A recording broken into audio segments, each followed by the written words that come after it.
자, 아간이 죄를 고백하면서 자신이 무엇을 잘못했는지 자세히 설명하죠. 시날산의 외투, 그리고 그리고 금덩어리,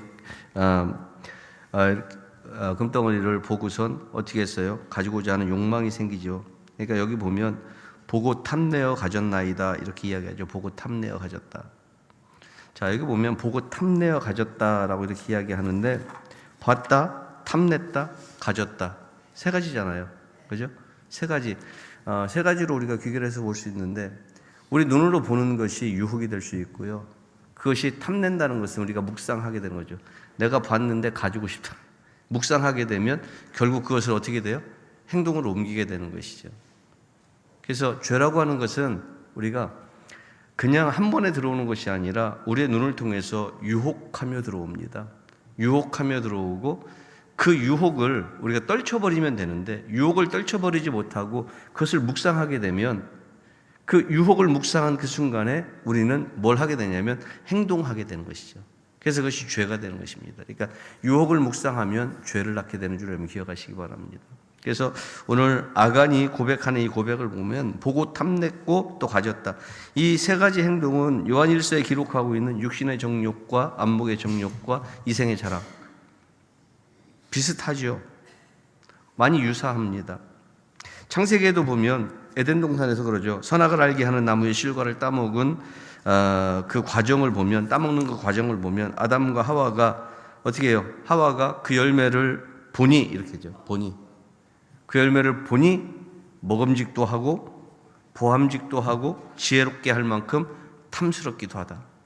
봤어요. 일단 보니까 그것이 먹음직해요. 보고 느낀 것이 뭐냐면, 야, 먹고 싶다 라고 하는 거죠. 먹음직하다. 육신의 정욕이죠. 보암직하다. 야, 보기에도 아름답다. 보기에도 괜찮다. 먹음직도 한데 보는 것도 괜찮다. 안목의 정욕이죠. 결국 어떻게 해요? 지혜롭게 할 만큼 탐스럽기도 하다. 이생의 자랑입니다. 자기의 지혜를 드러낼 만큼, 그것을 통해서 그게 나를 지혜롭게 할 만큼 탐스럽게도 보이는 거죠. 이생의 자랑이죠. 자, 보고 묵상하고 행동으로 옮겨가는 거예요.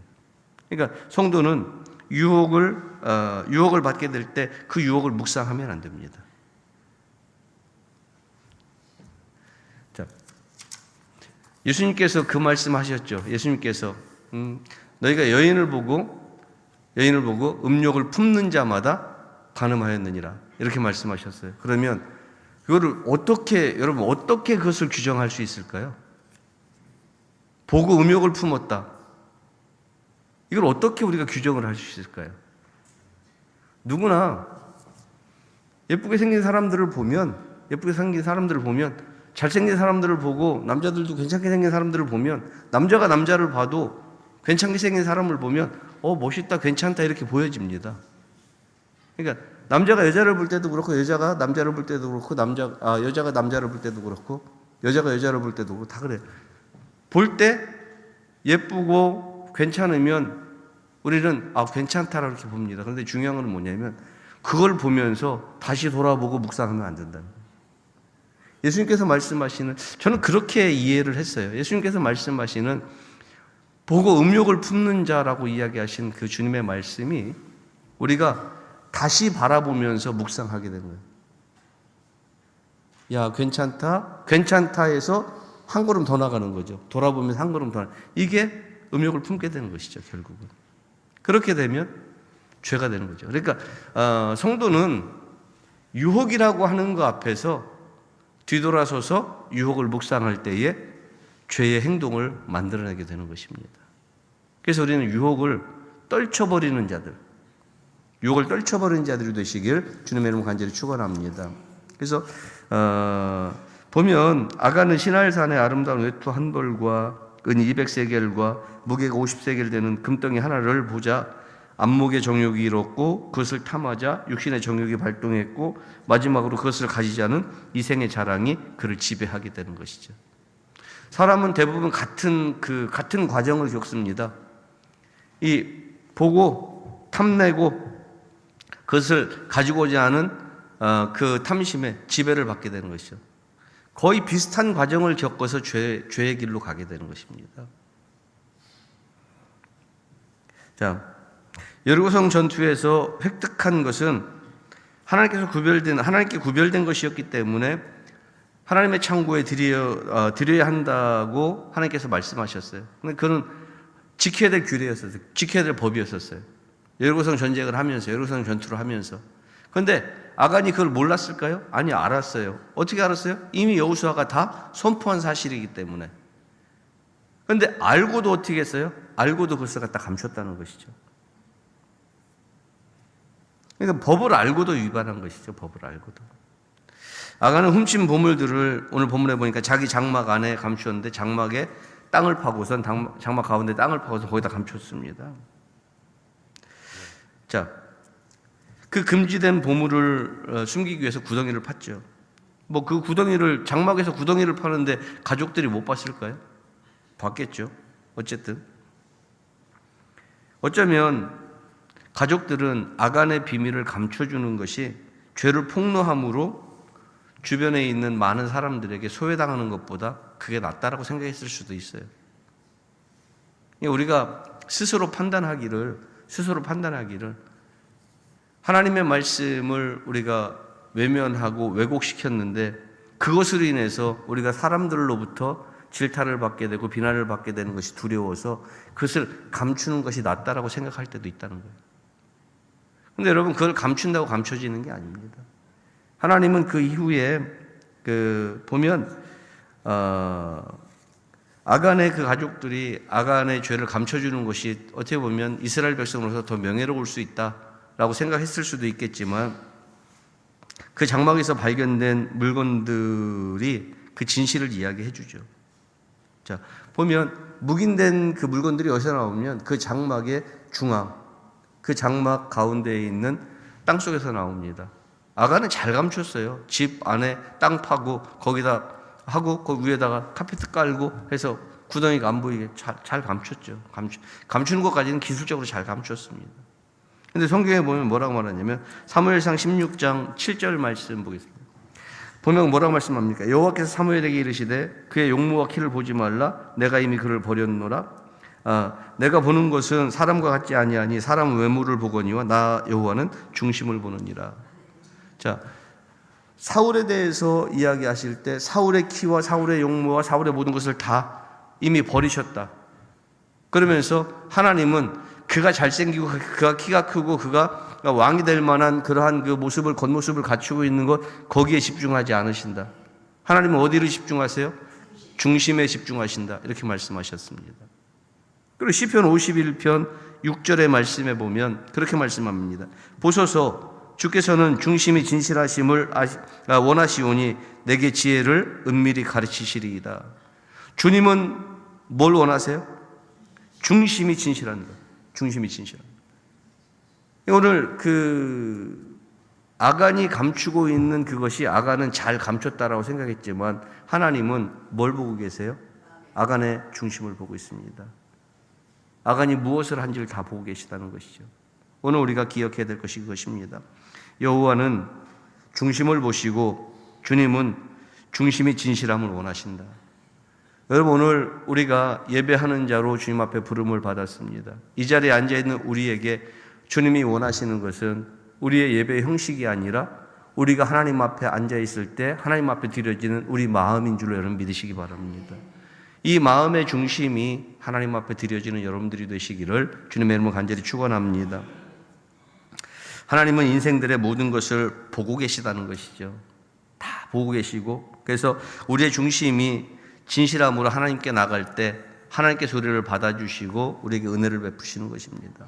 여러분, 우리가 감추고 가리고 하나님께로 나갈 수 있을 것처럼 생각을 하지만 우리가 감추고 가리고 하나님께로 나갈 수는 없습니다. 하나님 앞에 나가기를 소망하는 여러분의 중심이 하나님 앞에 진실하기를 주님의 이름으로 간절히 축원합니다. 여호수아는 백성이 아골골짜기로 모이는 동안에 아간에게 묻습니다. 25절의 말씀에 보면 그렇게 묻죠. 여호수아가 이르되 내가 어찌하여 우리를 괴롭게 하였느냐? 여호와께서 오늘 너를 괴롭게 하시리라 하니 온 이스라엘 그를 돌로 치고 물건들도 돌로 치고 불사르고 이렇게 이야기합니다. 내가 어찌하여 우리를 괴롭게 하였느냐. 아간에게 묻는 거예요. 그러니까 아골골짜기로 사람들이 아간과 아간의 가족들, 아간의 모든 그 가족들, 그리고 모든 그 물건들 다 모아놓고 이제 사람들이 그렇게 이제 이스라엘 백성들이 아골골짜기로 모여오는 그때에 거기에서 여호수아가 아간에게 묻는 거죠. 너 왜? 내가 어찌하여 우리를 괴롭게 했느냐? 이 백성을, 하나님의 백성들을 왜 괴롭게 했느냐? 라고 물어보는 겁니다. 네가 백성들을 괴롭게 했으니 이제는 하나님께서 너를 괴롭게 하실 것이다 라고 이야기하죠. 자, 훗날 아간은 아갈리라고 하는 그 이름을 가지고 살아갑니다. 그 아갈이라고 하는 이름으로 불리게 되는데 그 아갈이라고 하는 그 이름의 뜻이 뭐냐면 괴롭히는 자, 괴롭게 하는 자라고 하는 그런 뜻입니다. 역대상 2장 7절의 말씀에 보면 그렇게 말씀합니다. 갈미의 아들 아갈이니 그는 진멸시킬 물건을 범하여 이스라엘을 괴롭힌 자이며 이렇게 말합니다. 갈미의 아들 아간을 갈미의 아들 아갈이라 이렇게 표현하고 있죠. 그러면서 이스라엘을 괴롭힌 자라 이렇게 이야기합니다. 자, 이 이스라엘을 괴롭힌 자, 이 이스라엘 괴롭힌 자라고 하는 그 별명을 얻은 아간은 사실 그 자리를, 이스라엘 백성의 자리를 누구하고 맞바꾼 거냐면 결국 라합이랑 맞바꾼 겁니다. 볼 때에. 기생 라합은 신실하게 행동하고 하나님의 뜻을 깨닫고 하나님께서 하시는 일들을 알고 그래서 하나님께 나왔을 때 하나님의 백성이 되었습니다. 하나님께서 그를 그 정탐꾼들을 숨겨졌던 집에 다 모이게 하셨고 정탐꾼들을 숨겨졌던 그 집에 모였던 모든 사람들이 라합의 집에서 구원함을 받았습니다. 그러니까 하나님께서 라합의 행동 하나를 가지고 라합의 행동 하나로 그들을 구원하셨죠. 그런데 아간은 이미 선천적으로 가지고 있는 타고난 하나님의 백성이었지만은 그의 행동이 어떻게 했어요? 그의 행동이 하나님으로부터 멀어졌습니다. 여러분, 오늘 이것을 우리가 기억해야 될 것은 뭐냐면 우리의 삶의 태도 하나가 때로는 하나님의 은혜를 입지만 우리의 삶의 태도 하나가 때로는 우상을 숭배하게 되는 그러한 모습이 된다는 사실들을 여러분 기억하시면서 하루하루 살아가는 삶의 현장 속에서 내가 무엇을 지키고 살아가야 될지, 나는 어떤 삶을 살아야 될지 항상 하나님 앞에서 삼가 묻고 하나님의 은혜를 입으면서 살아가는 여러분들이 되시길 주님의 이름으로 간절히 축원합니다. 그래서 이스라엘 백성들을 보면 아간의 범죄로 인해서 아이성 전투에서 어떻게 됩니까? 36명이 죽잖아요. 36명이 죽습니다. 전사제를 내죠. 그리고 패합니다. 이스라엘 백성들이 그 사실을 알게 되죠. 그 사실을 알게 됐을 때 이스라엘 백성들은 아간과 그의 가족을 돌로 치고 그곳을 아골골짜기라고 이름했죠.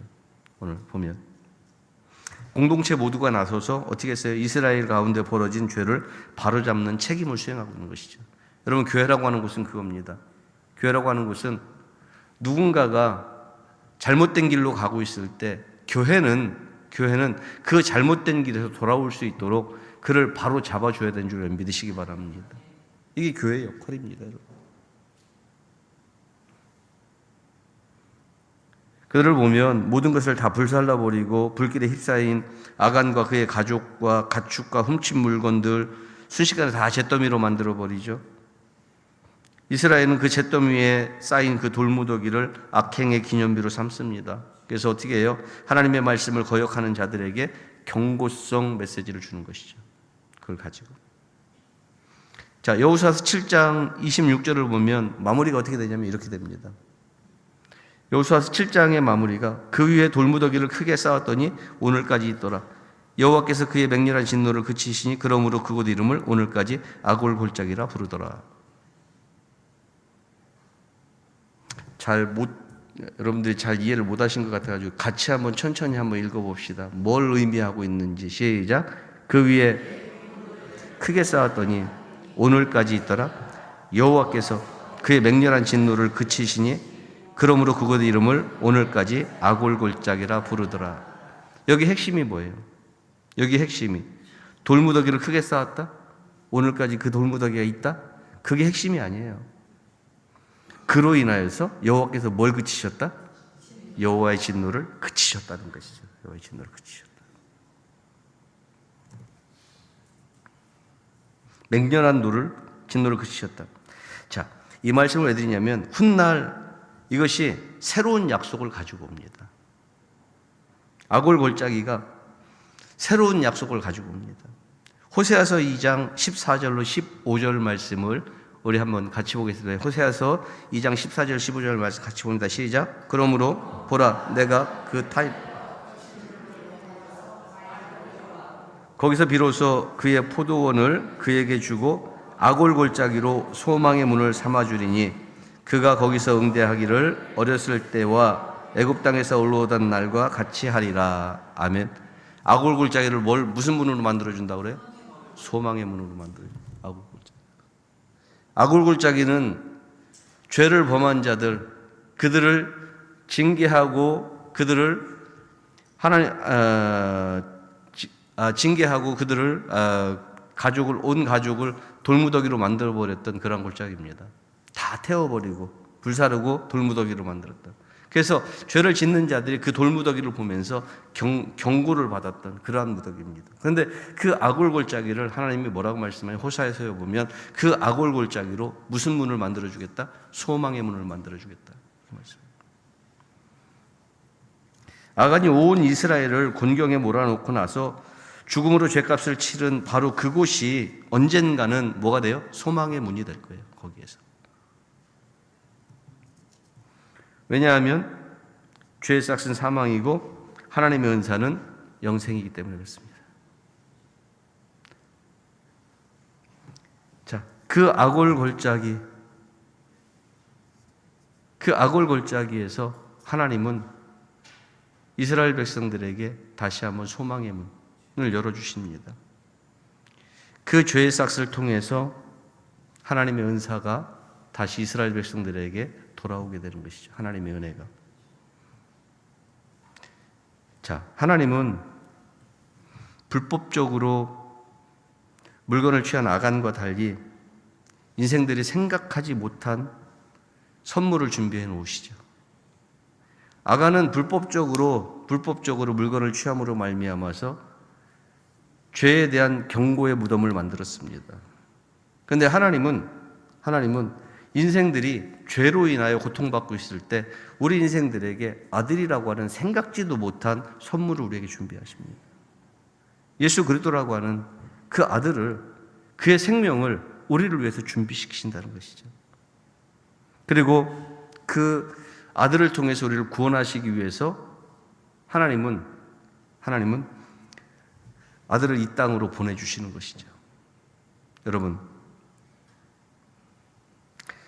고린도후서 5장 21절의 말씀에 보면 그렇게 말씀합니다. 하나님이 죄를 알지도 못하신 이를 우리를 대신하여 죄로 삼으신 것은 우리로 하여금 그 안에서 하나님의 의가 되게 하려 하심이라. 이렇게 말씀하죠.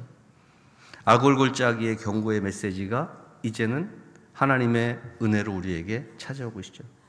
소망의 문이 열려지고 있죠.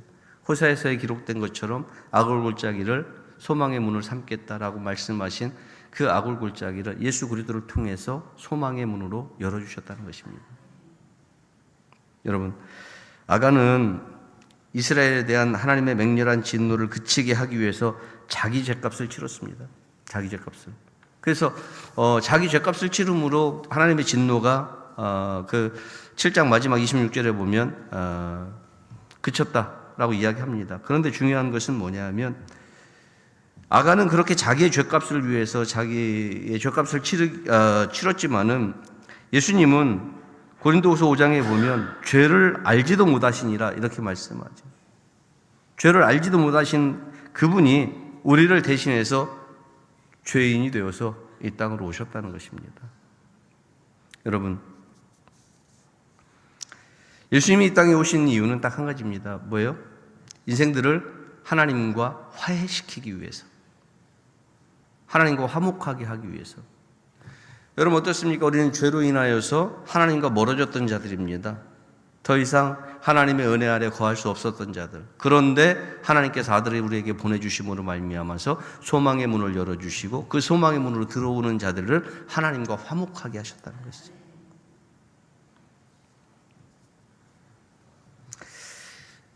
인생들의 진노는 어디에서 멈춰지느냐? 골고다 언덕의 주님의 십자가에서 멈춰진 줄로 여러분 믿으시기 바랍니다.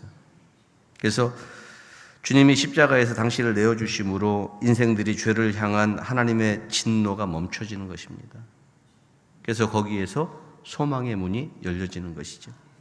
우리를 대신해서 십자가를 지신 예수 그리스도를 통해서 우리는 하나님 앞으로 나가게 된 줄로 여러분 믿으시기 바랍니다.